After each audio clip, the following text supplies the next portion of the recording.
McGraw Show on KTRS. Martin Kilcoyne in for McGraw. Aaron O'Neill Hayes alongside here till 10 o'clock on KTRS, the Big 550. Right now, we welcome in a guest, Heather Green, author of the book, Whiskey Distilled. Heather, welcome. How are you?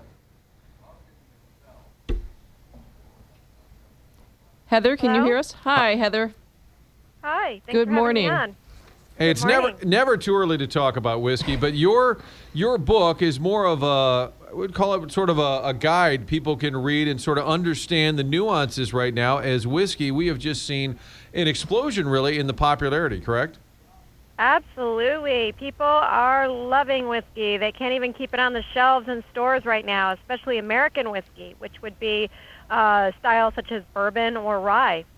In your book, you mention whiskey drinkers are confused. Why do you say that? Well, I think there's just a lot of vocabulary that can get confusing. Things like, is bourbon a whiskey? Is scotch a whiskey? This book is about just helping people understand that whiskey is an umbrella term. In Scotland, you call it scotch. In America, you'll have bourbon or rye. In Ireland, there's Irish whiskeys. And each of them will have different tastes and flavors that reflect the country they come from. Now, in Kentucky, they will tell you that it's only bourbon if it's from Kentucky, correct? So all whiskey made in Kentucky is bourbon. Is that accurate? No, actually, you can make bourbon anywhere in the United States. The rules for calling your whiskey a bourbon would be a lot of things, but being made in Kentucky is not necessarily one of them. However, if I'm in Kentucky and they're buying, I'm not complaining or going to argue. So that's how I see it. They can say it when you're in the state of Kentucky, and you best agree at that point. Oh, yeah. I never disagree when I'm in Kentucky. One in Rome. However, whiskey, but bourbon is a United States spirit, and in order for it to be called a bourbon, it must be made in the U.S., aged in brand new charred oak barrels, and made for bourbon at least with 51% corn. Single barrel versus single cask. What's the difference?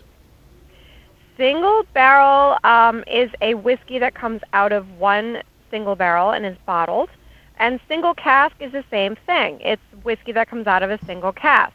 The difference between cask and barrel is that barrel is a unit of measure or a type of cask. So they're almost the same thing depending on what kind of cask you're using. So as I said, cask is an umbrella term. A barrel is just a kind of cask. Heather Green with us, the book Whiskey Distilled, talking about New York City's only whiskey sommelier. Did I get that right? Sommelier? It's sort of That's how I say it. The wine people out there always had sort of their own language. And I guess we're starting to see that now with whiskey. Is old better? For example, an aged bottle of wine, we would say, oh, that's a classic. What about whiskey? Not necessarily. A young whiskey will have certain kinds of flavors. An older whiskey spends more time in the cask, so it develops more wood characteristics. It depends on your palate. And going back to just sort of making readers feel comfortable, this is just about exploring your own palate, deciding what kinds of flavors you like, and then picking the whiskey based on that, whether it's young or old. Real quick, what's your advice to new whiskey drinkers?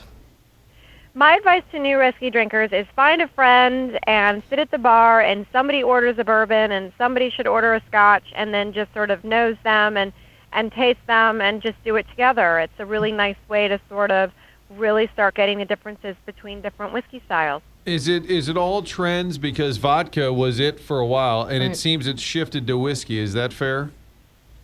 Well, actually, whiskey sales surpassed vodka. I read the first time in a very long time. I read that last week. I think whiskey's here to stay. This is a real indigenous American beverage, and, we make it here, and I think that people are excited about it, and, I think it's here to stay. I think just people enjoy it. And not only can people read your book, but they can also see you at the Flatiron Room in Manhattan, correct?